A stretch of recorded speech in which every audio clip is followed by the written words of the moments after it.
Hello Makale, welcome back to Xylem Learning. It's me Abdullah Bakar. അപ്പൊ എല്ലാ മക്കളും കാത്തിരിക്കാണല്ലേ, ഓണൊക്കെ കാത്തിരിക്കാണ്. അതോടൊപ്പം തന്നെ ഓണപരീക്ഷയ്ക്കും മക്കൾ എന്ത് ചെയ്യാണ്, കാത്തിരിക്കാണെന്ന് അറിയാം. അപ്പൊ സോഷ്യൽ സയൻസിൽ ഏതൊക്കെ ചാപ്റ്റേഴ്സ് ആണ് നമുക്ക് ഓണത്തിന് ആവശ്യമുള്ളത്, ഇങ്ങനെയുള്ള കാര്യങ്ങളൊക്കെ ചർച്ച ചെയ്യാൻ വേണ്ടിയാണ് നമ്മൾ ഇന്ന് വന്നിരിക്കുന്നത്. അപ്പൊ എല്ലാ മക്കളും സുഖമായിരിക്കുന്നുണ്ട് വിചാരിക്കുന്നുണ്ട്. എല്ലാ മക്കളും കളിച്ചും ചിരിച്ചും നടന്നും അതിന്റെ കൂട്ടത്തിൽ പഠിച്ചൊക്കെയാണ് മുമ്പോട്ട് പോകുന്നുള്ളത് അല്ലെ. അപ്പൊ പഠിക്കേണ്ട കാര്യങ്ങൾ പഠിച്ചു തന്നെ പോകണം അല്ലെ. കളിയും ചിരിയൊക്കെ വേണം, കൂട്ടത്തിൽ എന്തും വേണം, പഠനം കൂടി വേണം. അപ്പൊ അതുകൊണ്ട് തന്നെ ഓണപരീക്ഷയ്ക്ക് വേണ്ട പ്രധാന ഭാഗങ്ങൾ. ഓണം എന്ന് കേൾക്കുമ്പോൾ നമ്മുടെ ഉള്ളിലേക്ക് ആദ്യം വരുന്ന എന്താണ്? നമ്മൾ ഓണം എന്ന് പറയുമ്പോൾ നല്ല സന്തോഷകരമായിട്ടുള്ള കുറെ കാര്യങ്ങളായിരിക്കും നമ്മുടെ ഉള്ളിലേക്ക് ആദ്യം വരും അല്ലെ. എന്താണ് ആദ്യം വരുന്നതായിരിക്കും? അയവ, നല്ല ഇല നിറച്ച് പലവിധം എന്താ പറയാ കറിക്കൂട്ടുകളൊക്കെ ആയിട്ടുള്ള ഒരു കിടിലൻ സദ്യയാണ്. നല്ല ഇപ്പൊ കുറെ ആളുകളൊക്കെ കൊതി കൊണ്ട് വായിൽ കപ്പലോടിക്കാനുള്ള അവസ്ഥയിലൊക്കെ ആയിട്ടുണ്ടാവും. എനിവേ ഇതുപോലെ അതിമനോഹരമായിട്ടുള്ള അതിഗംഭീരമായിട്ടുള്ള ഒരു സദ്യ നമ്മുടെ ഉള്ളിലേക്ക് എന്ത് ചെയ്യും? ഓണം എന്ന് പറയുമ്പോൾ ആദ്യം നമ്മുടെ ഉള്ളിലേക്കൊക്കെ. ഇപ്പൊ ഞാനാണെങ്കിൽ ഓണക്കാലം ആവാൻ കാത്തിരിക്കുന്നത് പ്രധാനമായിട്ടും എവിടെയൊക്കെ പോയി സദ്യ കഴിക്കാം, ഏതൊക്കെ പായസം കുടിക്കാം. ഞാൻ ഭയങ്കര പായസ പ്രിയനാണ്. അപ്പൊ എവിടെയൊക്കെ പോയി എന്താ പറയാ പാൽ പായസം എവിടെ കിട്ടും, ഇങ്ങനെയുള്ള കാര്യങ്ങളൊക്കെയാണ്. അതുപോലെ തന്നെ പുളിയിഞ്ചിന്റെ ഫേവറേറ്റ് ആണ്. അപ്പൊ ഇതുപോലെ തന്നെ പല കാര്യങ്ങളായിരിക്കും നിങ്ങൾക്ക് ഓണം എന്ന് പറയുമ്പോൾ ആദ്യം തന്നെ മനസ്സിലേക്ക് വരുന്നത്. അതുപോലെ തന്നെ നമ്മുടെ സ്കൂളുകളിൽ എന്ത് ചെയ്യാം, മത്സരങ്ങൾ ഉണ്ടാവും അല്ലെ. പൂക്കള മത്സരങ്ങൾ ഉണ്ടാവും. കൂട്ടം കൂടിയിരുന്ന് പ്ലാൻ ചെയ്ത് കൃത്യമായിട്ട് ചിത്രം വരയ്ക്കുക. അപ്പൊ ചില ആളുകൾ പറയും ഞാൻ നന്നായിട്ട് ചിത്രം വരയ്ക്കും, ഞാനാണ് ഇപ്രാവശ്യത്തെ എന്ത് ചെയ്യും ഓണപ്പൂക്കളം ക്ലാസ്സിൽ ചിത്രം വരയ്ക്കാന്നൊക്കെ പറയും. ആകെ അങ്ങോട്ട് കൊളാക്കി കൊടുക്കും അല്ലെ, ആകെ അങ്ങോട്ട് അലമ്പാക്കി കൊടുക്കുന്ന ടീംസ് ഒക്കെ ഉണ്ടാവും അല്ലെ. എനിവേ എല്ലാ ആളുകളുടെ ഉള്ളിലേക്ക് വരുന്ന രണ്ടാമത്തെ കാര്യമാണെന്ത്? പൂക്കളം. നമ്മൾ പണ്ടൊക്കെ ആയിരുന്നെങ്കിൽ സ്കൂളിലൊക്കെ ഓണപ്പൂക്കളം അല്ലെങ്കിൽ എന്താ പറയാ പൂക്കളം മത്സരമൊക്കെ ഉണ്ടാവുമ്പോൾ നമ്മൾ എന്ത് ചെയ്യും, എല്ലാ എന്താ പറയാ വീടുകളിലേക്കും പോകും. കുറച്ച് പൂക്കൾ തരുമോ എന്നൊക്കെ ചോദിച്ചിട്ട് പറമ്പിലൊക്കെ ഉള്ള പൂക്കളും ഇലകളൊക്കെ പറിച്ചിട്ടാണ് പോവാ. പക്ഷെ ഇപ്പോഴാണെങ്കിൽ മക്കൾ നേരെ ഇവിടെ പോകും, മാർക്കറ്റിൽ പോകും. നേരെ അവിടെ കിട്ടുന്ന ധാരാളം പൂക്കളൊക്കെ വാങ്ങിയിട്ട് സ്കൂളിലേക്ക് പോകും. ഒരു കൊട്ട നിറച്ച് പൂക്കളായിട്ട് സ്കൂളിലേക്ക് പോകും. നേരെ കുറച്ച് പണ്ട് ഞങ്ങളൊക്കെ ചെറുപ്പത്തിൽ ഉണ്ടായിരുന്നത് അവിടെ എവിടെയൊക്കെയാണോ വീടിന്റെ ഒക്കെ മതിലുകളിലൊക്കെ കയറിയിട്ട് അവിടെ നിന്നൊക്കെ കിട്ടുന്ന ചെടികളും പൂക്കളൊക്കെ പറിച്ചു കൊണ്ടുപോയിട്ട് അതിൽ മാക്സിമം ഡിഫറെന്റ് ആയിട്ടുള്ള കളേഴ്സ് ഒക്കെ മാക്സിമം യൂട്ടിലൈസ് ചെയ്യലായിരുന്നു നമ്മുടെയൊക്കെ ചെറുപ്പത്തിൽ. പക്ഷെ ഇപ്പോൾ കാലഘട്ടം മാറി. അപ്പൊ രണ്ടാമത് നമ്മുടെ ഉള്ളിലേക്ക് വരുന്ന എന്താണ്? പൂക്കൾ എന്ന് പറയുന്നത്. അതുപോലെ തന്നെ ഏറ്റവും ഗംഭീരമായിട്ട് ഓണം എന്ന് പറയുമ്പോൾ ഏറ്റവും എല്ലാവരുടെ ഉള്ളിലേക്ക് വരുന്ന ഒരു ഘടകമാണിത്. ആരാണ്? നമ്മുടെ മാവേലി അല്ലെ. മാവേലി തമ്പുരാൻ എന്തായാലും എന്ത് ചെയ്യും, എല്ലാവരുടെ മനസ്സിലേക്കും വരും അല്ലെ. അപ്പൊ ഇതൊക്കെ നല്ല രസകരമായിട്ട് ഓണം എന്ന എന്താ പറയാ ആഘോഷത്തെ, അല്ലെങ്കിൽ ഓണം എന്ന് പറഞ്ഞാൽ നമ്മുടെ മലയാളികളുടെ സ്വന്തം ആഘോഷത്തെ, നമ്മുടെ സ്വന്തം ഉത്സവത്തെ വരവേൽക്കാൻ നമ്മളെല്ലാവരും ഇത്തരം കാര്യങ്ങളൊക്കെ ഉള്ളതുകൊണ്ടാണ് നമ്മളെല്ലാവരും റെഡി ആകുന്നത് അല്ലെ. അതേസമയം തന്നെ ഓണം എന്ന് കേൾക്കുമ്പോൾ ചില കുട്ടികൾ എന്ത് ചെയ്യുന്നുണ്ടാവും, അടുത്ത ഒരു പാര കൂടി വരുന്നുണ്ട് അല്ലെ. അത് എന്താണ് അടുത്തതായി ഓണം എന്ന് കേൾക്കുമ്പോൾ വരാൻ പോകുന്നത്? എന്താണ് മക്കളെ? എക്സാം. പടച്ചോനെ, എക്സാം എഴുതണം അല്ലെ. ഓണത്തിന്റെ ഇതിനൊക്കെ മുമ്പ് തന്നെ ഓണ പരീക്ഷ എഴുതണം. അതായത് ഓണം കാത്തിരിക്കുമ്പോൾ മക്കള് ആദ്യം ഈ ഒരു പാലം കടക്കണം. അതിന് ശേഷം മാത്രം എന്ത് ചെയ്യാൻ പറ്റുള്ളൂ, ഓണസദ്യ ഉണ്ണാൻ പറ്റുള്ളൂ അല്ലെ, ഓണത്തിന് അവധി ലഭിക്കുള്ളൂ. ഇങ്ങനെയൊക്കെ മക്കൾ ആലോചിക്കും അല്ലെ. അപ്പൊ ഈ ഒരു എക്സാം എന്ന് പറയുന്നതിൽ ഏതൊക്കെ അധ്യായങ്ങളാണ് അല്ലെങ്കിൽ ഏതൊക്കെ ചാപ്റ്റേഴ്സ് ആണ് പഠിക്കേണ്ടത് എന്നുള്ളതാണ് നമ്മൾ ഈ ഒരു ക്ലാസ്സിൽ നോക്കാൻ വന്നത്. അപ്പൊ ആദ്യം ഭയങ്കരത്തിൽ നമ്മൾ ഓണപ്പൂക്കളും ഓണസദ്യയും മാവേലിയൊക്കെ കണ്ടപ്പോൾ നമ്മൾ ഭയങ്കര സന്തോഷമായിരുന്നു.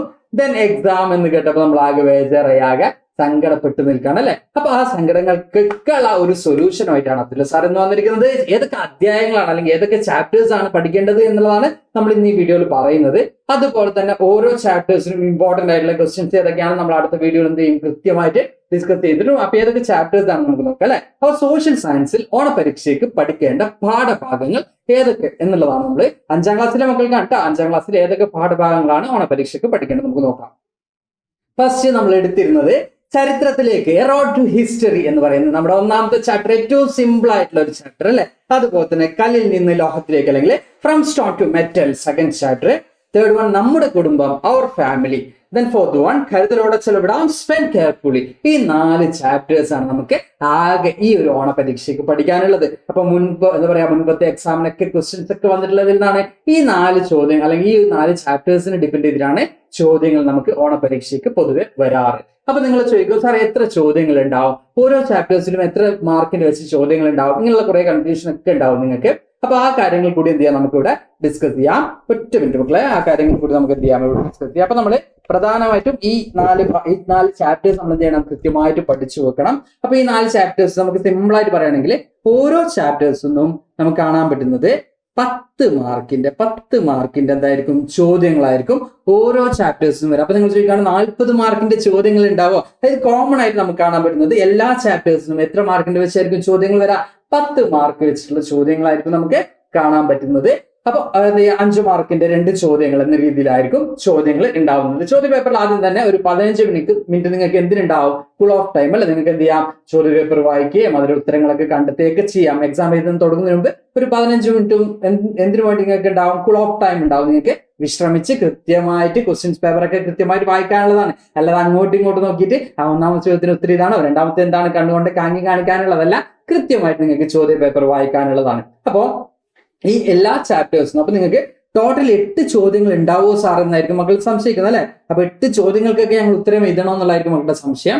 8 ചോദ്യത്തിൽ 6 ചോദ്യങ്ങൾക്കാണ് നിങ്ങൾ എന്ത് ചെയ്യേണ്ടത്? ആൻസർ എഴുതേണ്ടത്. അതായത് 10 മാർക്കിന്റെ എന്തുണ്ടാവും? 4 ചാപ്റ്റേഴ്സും കൂടി 10 മാർക്കാകുമ്പോൾ 40 മാർക്കിന്റെ ചോദ്യങ്ങളാണ് ഉണ്ടാവുക. അതിൽ നിങ്ങൾ എത്ര മാർക്കിന് എഴുതിയാൽ മതി?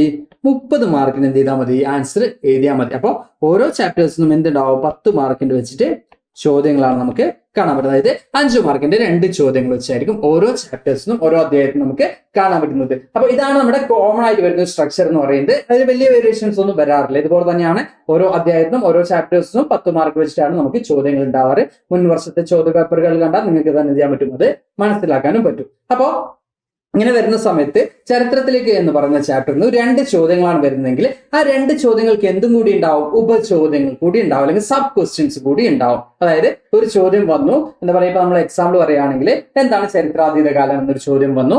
അതുപോലെ തന്നെ ചരിത്രാതീത കാലത്തിന് എന്ത് ചെയ്യുക? എ ക്വസ്റ്റ്യൻ എന്താണ് ചരിത്രാതീത കാലമാണെങ്കിൽ ബി ക്വസ്റ്റ്യൻ എന്തായിരിക്കും? ചരിത്രാതീത കാലത്തിന്റെ എവിടെ നിന്നൊക്കെയാണ് നമുക്ക് തെളിവുകൾ ലഭിച്ചത് എന്നുള്ളതായിരിക്കും. അങ്ങനെ എ ബി സി, എ ക്വസ്റ്റ്യനും ബി ക്വസ്റ്റ്യനും കോമൺ ആയിട്ട് ഉണ്ടാവും. ദെൻ ചില ചോദ്യങ്ങൾക്ക് എന്തുണ്ടാവും? എ ബി സി എന്നിങ്ങനെ 3 കാറ്റഗറൈസ് ചെയ്തിട്ട് നമുക്ക് കാണാൻ പറ്റും.